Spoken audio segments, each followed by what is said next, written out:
오늘은 은혜의 능력이라는 제목으로 말씀드리겠습니다. 본문은 디도서 2장 11절에서 14절, 제가 봉독하겠습니다. 349페이지. 모든 사람에게 구원을 주시는 하나님의 은혜가 나타나. 그래서 우리가 구원받은 게 하나님의 은혜로 구원받았지 않습니까? 우리를 양육하시되 그 은혜로 하나님께서 또 우리를 구원만 하시는 게 아니라 양육하신다. 신앙 성장하게 하신다. 경건치 않은 것과 이 세상 정욕을 다 버리고, 죄악을 다 버리고 근신함과 의로움과 경건함으로 이 세상에 살고 예수님의 형상을 담도록 하나님의 은혜가 우리를 변화시킨다. 복스러운 소망과 우리의 크신 하나님 구주 예수 그리스도의 영광이, 여기가 자세히 보면 헬라어로 보시면 더 확실한데요. 우리 구주 예수 그리스도가 우리의 크신 하나님이다 라고 분명히 나와 있습니다. 왜냐하면 정관사가 우리의 크신 하나님 앞에 하나밖에 없어요. 그러니까 그분이 그 크신 하나님이고 우리의 구주 예수 그리스도다 이렇게 분명히 나와 있죠. 그리스도의 영광이 나타나심을 기다리게 하셨으니 그가 우리를 대신하여 자신을 주심은 모든 불법에서 우리를 구속하시고 우리를 깨끗하게 하사, 깨끗하다는 것은 하나님의 기본 상품이죠. 거룩. 우리를 거룩하게 하사 선한 일에 열심하는 친백성이 되게 하려 하심이니라. 아멘. 디도는 디모데 못지않게 바울의 충성한 훌륭한 하나님의 일꾼입니다. 바울이 거의 마지막 자기 전도 여행 마지막 때에 디도서를 썼습니다. 쓴 이유는 그 당시 지중해 한복판에 있는 이 그레데 섬에 자기가 전도한 교회가 걱정이 되는데 그 교회를 바로잡게 하기 위해서 디도를 거기에 책임자로 남겼습니다. 그런데 이 그레데 교회의 특징이 뭔가 하면은 그레데 문화가 옛날부터 그리스와 가까웠어요. 거리는 그렇게 가깝지 않지만 하여튼 근처에 나라가 없었으니까. 그래서 그리스의 그 문화, 그러니까 그리스 문화가 굉장히 타락한 문화입니까? 그 신들이, 그 올림푸스 산에 있던 신들이 인간과 비슷하게 생긴 화를 내고 막 음란한 짓을 하고 이런 그리스의 신들이 진짜 자기들의 신이라고 믿고, 그러니까 신이라는 게 인간과 특별히 뭐 차이도 없는 능력이 좀 더 있다는 그 정도 그런 신들을 믿고, 거기에다가 또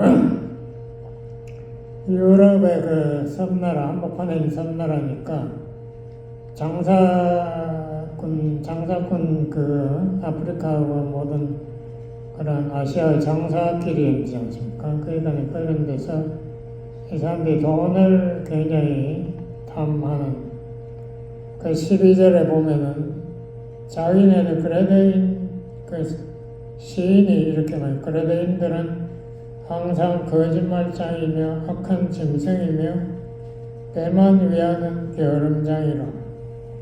욕심이 많고 정직이라는 건 멀리, 양심이라는 건 없고 거짓말장이, 항상 거짓말장이, 악한 짐승과 같은 인간이 아니다는 뭐 이런 이야기를 했다는 정도. 그러니까 사람들의 질이, 제가 이렇게 말하면 뭐하지만 지금의 중국 사람이나 아랍 사람과 비슷하지 않나 하는 그런 느낌을 받습니다. 하여튼 뭐 어떻든 간에 그 사람들 문제가 많다는 건데, 여기에 지금 디도를 맡겨놨지만 걱정이 안 되겠습니까? 사람들이 그렇게 엉터리니까. 그래서 그 문제를 다시 지적하면서 디도가 어떻게 그레데 교회를 목회할 것인가를 지금 바울이 거기에서 충고하고 있습니다. 근데 여기 첫 번째 지적하는 것이 1장 5절에 보면은 장로들을 세워서 그레데 교회에 이 부정한 점, 잘못된 것을 바로잡도록 하라. 그레데의 이 문제가 뭔가? 첫째는 유대인 할례당이라는 것이 있다. 할례당이라는 것은 유대인들은 본래 다 할례 받으니까 할례당이라고 하지 않고 100%다 할례 받으니까. 그게 아니라 유대인들이 그리스도인이 되었다가 이제 율법을 안 지키다가 이 유대인들 중에서 그리스도인 된 사람들이 주장을 했습니다. 우리 할례 받아야지. 율법을 안 지키면 어떡해? 뭐 이렇게 해가지고 유대인들이 다시 할례 받고 율법을 지키는 그 사람들을 할례당이라고 불렀어요. 유대인 할례당. 그래서 이 사람들이 할례만 받게 하는 게 계속 할례를 받으면서 율법을 다 지켜야 되니까 계속 율법을 지키라고 뭐 갈라디아서에서 바울이 굉장히 화가 나서 저주를 했지만 그런 사람들이 이 그레데에도 많았던 것 같아요. 그러니까 온 유럽에 아프리카 북쪽하고 유럽에 유대인들이 다 유대인 나라가 망했지 않습니까? AD 70년에 망해서 그 당시에 그때 100만이 넘게 죽었다고 제가 말했는데 그 사람들이 온 유럽에 다 흩어졌어요. 아시아에도 흩어지고. 그래서 이 사람들이 많은 회당을 세워가지고 그리스도인들과 다투었습니다. 너희들 진짜 진리가 아니다. 율법을 안 지키는데 무슨 구원이 있느냐. 이렇게 하면서 자기들과 같이 율법을 지키고 이제 할례를 받고 이제 진짜 진리를 선교한다. 뭐 이렇게 주장했습니다. 그래서 그의 영향을 바울이 서신에 보면 계속 나와요. 이게 할례당 율법을 지키라 말하라. 율법을 지키는 자들에게 저주가 있을지어다. 갈라디아서에 그렇게 그 사람들에 대한 잘못된 교리를 장로들을 세워서 그 영향을 막고 이제 말씀을 제대로 가르쳐요. 구원 교리가 제일 큰 기본은 구원 교리가 하나는 은혜주의라고 해서 예수님이 우리의 구세주이므로 예수님을 믿으면 우리가 자연적으로 죄사함 받고 구원받는다. 이게 은혜주의. 또 하나는 율법, 그 안에서 율법주의가 또 나눠져가지고 계속 공격을 하는 거예요. 그거는 뭔가 하면 율법을 지켜야 구원을 받는 행위 구원론. 네가 행위를 보여라. 그래야 네가 하나님 앞에 인정받고 하나님 앞에 인정받는다는 게 참 무서운 말이죠. 거룩하신 하나님 얼마나 거룩한지 예수님이 보여줬는데 마태복음 5장을 한번 읽어보세요. 읽어보시면 10계명으로 어른도 없어요. 10계명으로 뭐 네 이웃에 화를 내면은 혹은 미워하면은 네 지옥 간다.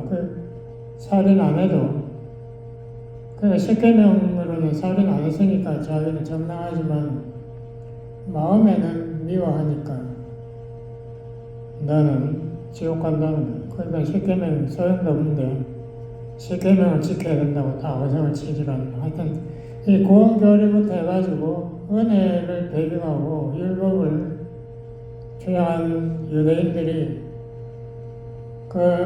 유럽 전체에 퍼져 있었어요. 그러니까 바울이 그 사람들 때문에 제일 고통을 먹은 거예요. 그래 또 하나는 아까 처음에 이야기한 헬라 문화가 그렇게 인간 수준의 부패한 헬라 신들을 섬기는 그 헬라 문화, 그러니까 거기가 얼마나 악하고 음란하겠어요. 그 문화가. 그런 문화를 그래도 완전히 동화되어 가지고 있으니까 그 사람들의 수준이 여기 15절에 그려놨다고. 저희 마음과 양심이 더러운지라. 그리고 이 사람들은 깨끗한 것이 없고 오직 저 마음과 양심이 더럽다. 양심이 더럽다는 것은 죄를 지어도 죄책감이 없다. 그 율법주의로 들어가면 그렇게 되는 겁니다.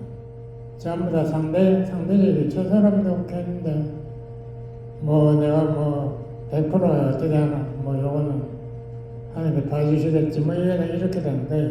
그게 우리가 인간적인 수준의 거룩입니다. 그 율법을 지키는 거잖아요. 예수님이 그렇게 마땅히지만 회칠한 무덤, 그 무덤 안에는 시체가 뒹굴고 있는데 그 위에는 회를 칠해가지고 이쁘게 꾸며놓은 그 율법주의자들이 엉터리 위선자 그 마스크를 했다 하라고. 마스크 뒤에는 사람 얼굴 안 보이고 앞에서는 웃는 얼굴로 마스크. 그게 율법주의자입니다. 그렇게 해가지고 구원받을 수 있을까요? 우리가 하나님의 복음을 다른 복음을 외치면은 바울이 그랬잖아요. 갈라디아서에 저주받으라. 저주받으면 어디가요? 지옥 가는 거지. 그냥 우리가 장로를 세우는 이유가 거기에 있다는 거죠. 바울이 장로에 대해서 여러 군데 이야기했는데 디모데전후서에서 많이 가르쳤전서 이 거짓 교사 장로들은 성경을 잘 가르쳐요. 거짓 교사들, 특히 율법주의자를 영향을 받고 이 사람들을 말씀으로 훈련시키고 그래서 사람들이 이 말씀 삶에 실천하는 그걸 성화라고 해요. 성화. 다시 말해 양심이 변화되어서 거룩하게 되는 그런 변화를 받으라는 거죠. 그 장로들이 하는 주 업무가 그겁니다. 그러면 장로들은 자기 스스로 본이 되어야 돼요. 우리 한국교회 장로님들 중에 많은 분들이 그걸 하나의 자기의 어떤 자존심을 세운 이제는 장로도 한번 해야지. 나 이런 말이 제일 듣기 싫어. 어떤 분이 우리 교회에 와가지고 어떤 그랬었더라 옛날에. 장로라도 한번 하고 죽어야지.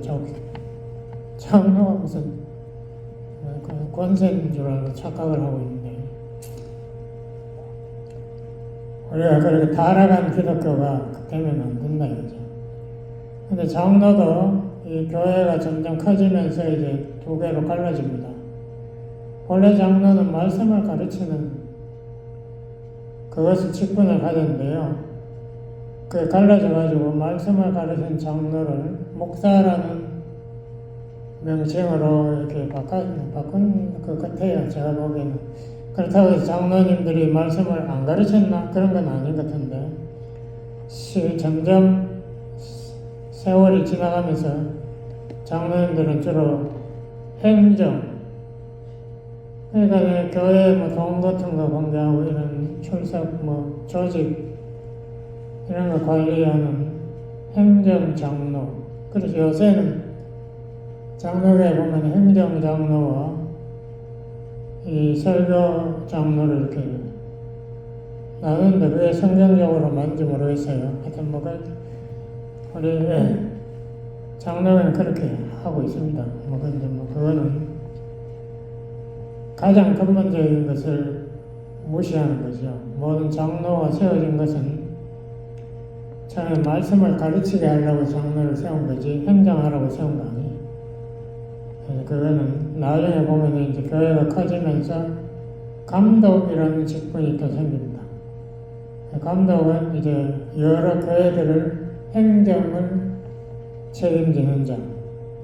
교회들이 워낙 사이가 커지니까 뭐 교회 간에 무슨 모임도 있고 뭐 여러 가지 관리 뭐 그런 문제에 감독이 이제 나온 거죠.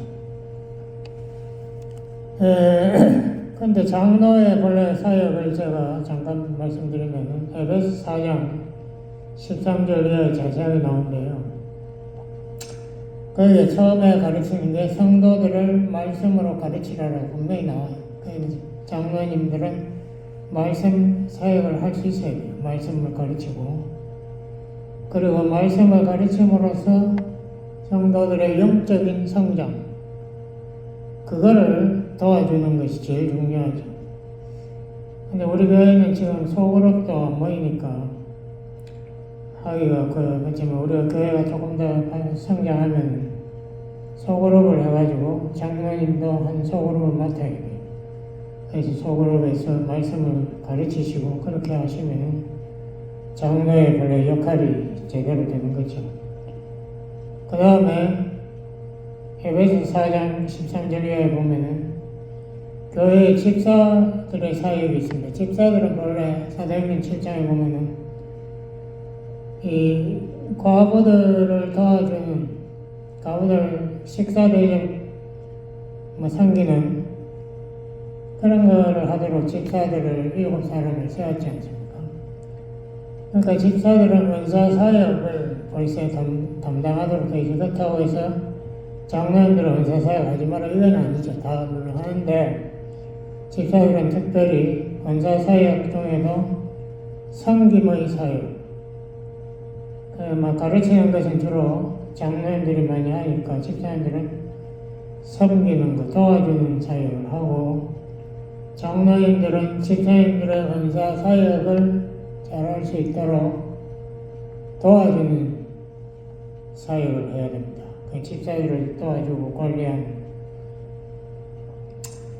그렇게 하여 모든 성도들이 예수님을 점점 닮아가는 것. 이것을 아는 것이라고 하는데, 이 안다는 것은 제가 여러 번 말했죠. 지식적으로 아는 게 아니고 체험적으로 하려면은 우리가 말씀을 실천해 봐야 돼요.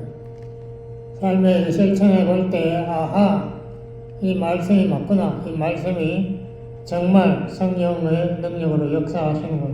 이걸 체험해야 그리스도를 아는 거죠. 체험 안 하면 몰라요. 지식적으로 많이 하는 거 오히려 위험해요. 그렇게 해서 믿는 것에 하나가 되게 한다. 이것이 영적 수준이 올라가서 교회가 다 영적 수준이 예수님을 아는 것과 체험에 다 비슷한 수준이 되게 하는 것을 돕는 사역. 이게 어떻게 보면 목사가 요새 혼자서 다 하고 있는데 그렇게 하는 것이 아니라 목사와 장로가 이걸 맡아야 합니다. 예. 근데 은혜에 대해서 제가 이제 조금 말씀을 드리면요. 사무엘하 6장에 보면은 이스라엘이 초기에 사울이 왕이었을 때에 블레셋과 여러 번 싸웠지 않습니까? 그래서 블레셋을 패배도 하고 뭐 이러다가 블레셋에게 그 언약궤, 그 지성소 안에 있는 약속 언약궤를 빼앗겼습니다. 그래가지고 블레셋이 혼이 나죠. 거기에 뭐 자기들의 엉터리 신이 우상이 목이 잘리고 뭐 하여튼 거기에 병이 유행병이 돌고 뭐 이래가지고 블레셋에서 결국 안 되겠다, 우리 살아야 되겠다 해서 자기네들 수레에다가 언약궤와 자기네들의 무슨 보물 같은 걸 같이 실어가지고 소를 치니까 소가 뭐 뒤도 안 돌아보고 이스라엘 땅으로 확 달려가거든요. 그래서 우리가 언약궤 건드리면 안 된다, 뭐 이렇게 해달라는 것들. 그래서 이제 다윗이 왕이 돼가지고 사울이 죽었지 않습니까? 블레셋 전쟁 패해가지고. 그래서 다윗이 이제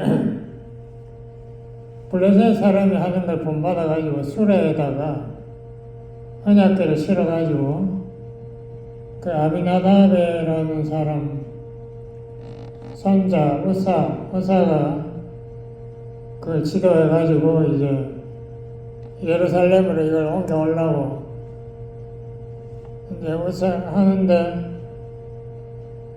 그 나곤이라는 사람이 타작마당에서 황소가 돌에 걸려 넘어질 뻔했어. 뭐 휘통했는지 어쩐지 자세한 모르겠는데 하여튼 넘어지려고 하니까 우사가 그 언약궤가 넘어질까 떨어질까봐 붙잡았습니다. 그거 어떻게 보면 당연한 거죠. 하늘 언약궤가 땅에 내동댕이 치는다면은 그거는 큰 실수니까 자기 땅은 그걸 붙잡았는데 그 순간 하나님이 우사를 치셔가지고 우사가 그 자리에서 죽어버렸어요.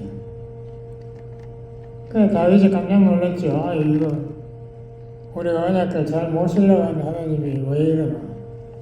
뭐 어떻게 속으로 분노가 난지 어떻게 되는지 하여튼 다윗이 그러면 우리 언약궤 함부로 건드리면 안 되겠다. 그래서 이제 그 집에다가 나곤의 집에다가 아비나답의 집인 나곤의 집이니 하여튼 그 근처에다가 언약궤를 모시고 다윗은 그냥 예루살렘 자기 집을 돌아갔어요.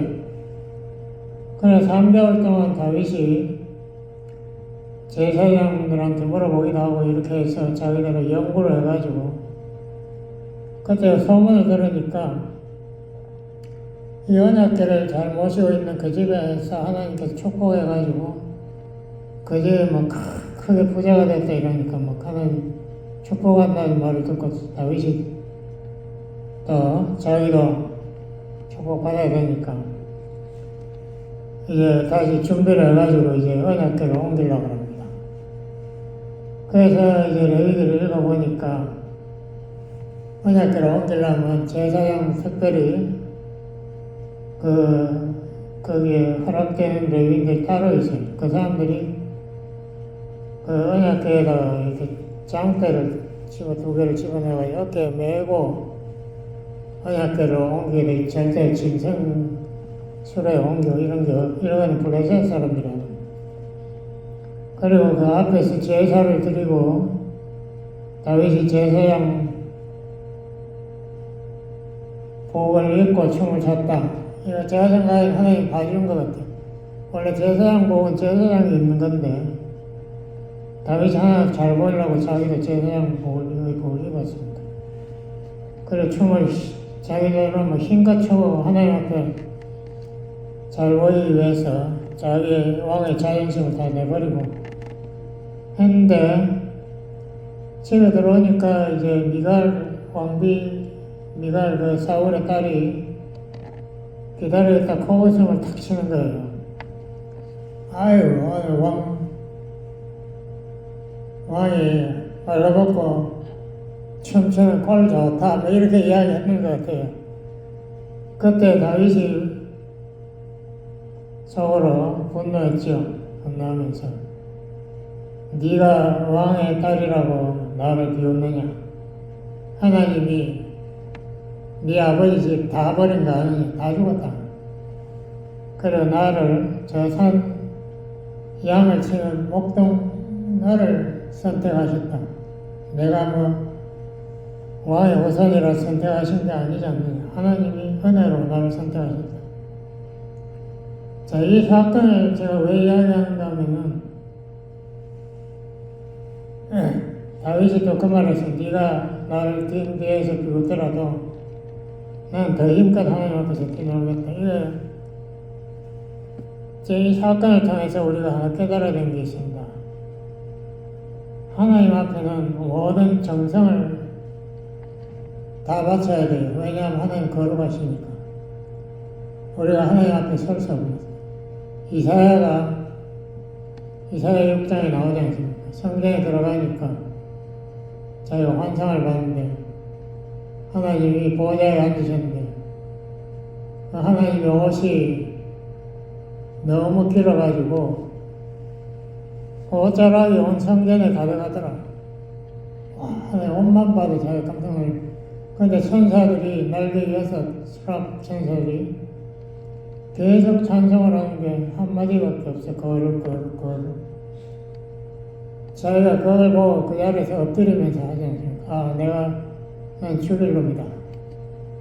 내가 이 입술이 더러운, 자기 선지자인데, 하여튼 입술이 더러운, 내가 더러운 눈으로 거룩한 하나님을 봤구나. 우리 하나님과 인간과의 거리는 이사야가 잘 말했습니다. 함부로 하나님의 언약궤를 붙잡으면 안 된다. 하나님이 보여주셨죠. 하나님의 거룩하신 보좌 앞에 인간은 설 수 없어요. 내가 십계명 몇 절을 내가 지켰는데 하나님 봐주세요. 그게 하나님 앞에 통하겠습니까? 예? 젊은 가난이 예수님 앞에 나와 그랬죠. 내가 어릴 때부터 십계명 다 지켰는데요. 내가 뭐 더 해야 됩니까? 하나님의 거룩을 알지 못하는 인간의 더러운 기준으로 하나님 앞에 자기 머리를 들이미는 그 하나님께서 좋아하실 리가 없죠. 그 사람 이름 없잖아. 그 사람 구원 못 받았어요. 그냥 자기 길로 간 거죠. 우리 거룩한 하나님과 우리가 한 시간도 제한 짓고 못 사는 우리 인간, 그 연결하는 다리는 율법의 행위가 아니고 오직 자기 몸을 제물로 바치신 예수님의 십자가 피밖에 없어요. 그걸 히브리 4장 15절은 은혜를 베푸는 은혜의 보좌라 이렇게 부르죠. 우리가 하나님의 은혜의 보좌 앞에 담대히 나아갈 수 있다. 내가 잘나서 담대히 나갑니다. 내가 한 게 있어서 하나님 앞에 나갑니다. 나는 예수님의 은혜의 피, 그것을 의지하고 긍휼의 보좌 앞에, 원래 히브리어로는 멀시시트, 긍휼의 보좌 앞에 예수님의 은혜를 의지해서 나아갑니다. 우리 성도의 신앙생활은 이 은혜를 의지하고 사는 게 그게 성도의 신앙입니다. 내가 믿음이 대단해서 믿음으로 살고 어쩌고 은사를 받아서 그게 아니에요. 하나님께서 나를 불쌍히 여기셔서 자기 아들의 몸을 십자가의 제물로, 속죄의 제물로 바치신 그 놀라운 사랑, 그거 내가 의지하고 내 더러운 영심을 예수님의 피로 씻어주세요. 히브리서 하는 이야기 그거 아닙니까? 히브리 10장 19절 이하에 구약의 속죄 제물이 우리 제사장들의 더러운 영심을 씻지 못하였지만 예수님의 정결한 피가 우리의 더러운 영심까지도 그것이 씻어준다. 그것이 히브리서에 3번 그 말이 반복해서 나와요. 히브리서에 나오는 말씀입니다. 우리가 이 은혜의 감동이 없으면 우리는 위선자밖에 안 돼요. 우리가 하나님 앞에서 무슨 성령하는 척, 잘난 척, 내 자존심 내미는 척, 그거밖에 안 돼. 그 수준이 예수님이 바리새인들 보고 저주했지 않습니까? 그거밖에 안 되는 거예요.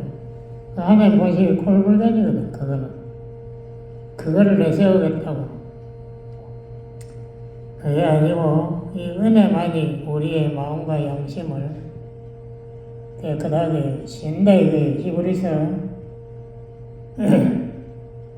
13장에도 거기 나온, 제가 9절을 잊어버렸는데, 10장에도 나오고, 앞에도 또 나오고. 그래서 디도서 2장 11절부터 제가 읽어보겠습니다.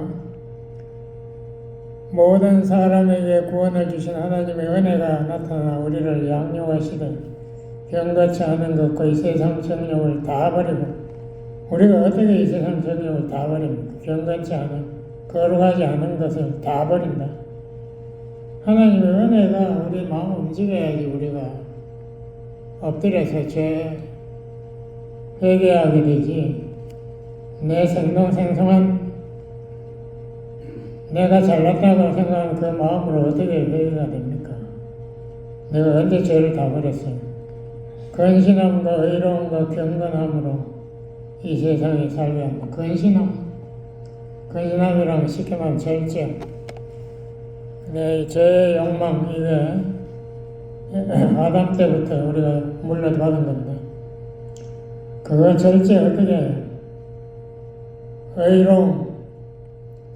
의롭다는 것은 이웃과의 관계에서도 우리가 진실되게 진리의 말씀대로 바르게 영심껏 의로움과 경건함, 하나님의 거룩하심을 본받아서 하는, 이게 어떻게 가능한가? 내 능력으로 안 된다는 것을 우선 제발 깨닫기 바랍니다. 나는 율법으로 이렇게 수준에 올라갈 능력이 없어요. 그것조차 깨닫지 못하면서 어떻게 우리가 하나님의 은혜를 받을 수 있습니까?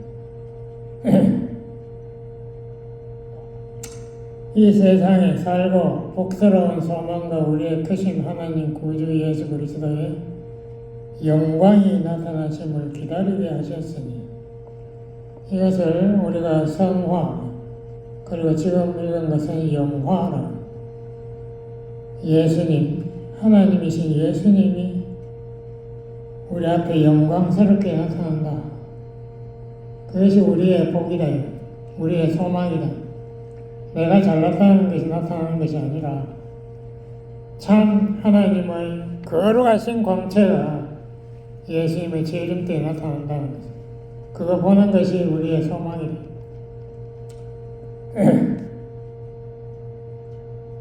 우리를 영광이 나타나심을 기다리게 하시니 그가 우리를 대신하여 자신을 주심은 모든 불법에서 우리를 구속하시고, 내가 선해서 무슨 죄 승리하는 게 아니지 않습니까? 예수님이 우리를 대신해서 십자가를 졌으니까 모든 불법에서 우리가 자유함을, 죄의 능력에서 자유함을 얻는 거고, 우리를 깨끗하게 한다는 거룩하게 하사 선한 일에 열심하는 친백성이 되게 하려 하심이라. 선한 일이라는 것은 하나님의 뜻에 순종하는 게 선행입니다. 다른 게 필요 없어요. 내 뜻에 어쩌고 내가 깨달았는데 내가 이거 했는데 어쩌고 간증들 많이 하는데, 그게 어떻게 내가 한 겁니까? 하나님의 은혜의 역사로 내가 변화 입어서 성령의 역사의 도움으로 내가 그렇게 하는 거지. 어떻게 내 능력으로. 제발 성령의 역사에 의지하시고 겸손하게 하나님 앞에 이사야와 같이 엎드려주세요. 하나님의 거룩하심 앞에 내가 입을 벌릴 자격도 없는 인간이라는 것을 깨달으세요. 기도하시겠어요. 아버지 하나님 감사합니다. 하나님의 무한하신 사랑과 은혜에 의해서 우리가 죄사함 받고 하나님 자녀가 된 놀라운 하나님의 축복을 감격하여 감사드립니다. 우리의 이제 자신을 내세우는 더러운 이 교만한 자만심을 버리고 이제 하나님 앞에 엎드려져서 겸손하게 하나님의 은혜를 찬양하는 성도님들 다 만들어주세요. 예수님 이름으로 기도드렸습니다. 아멘.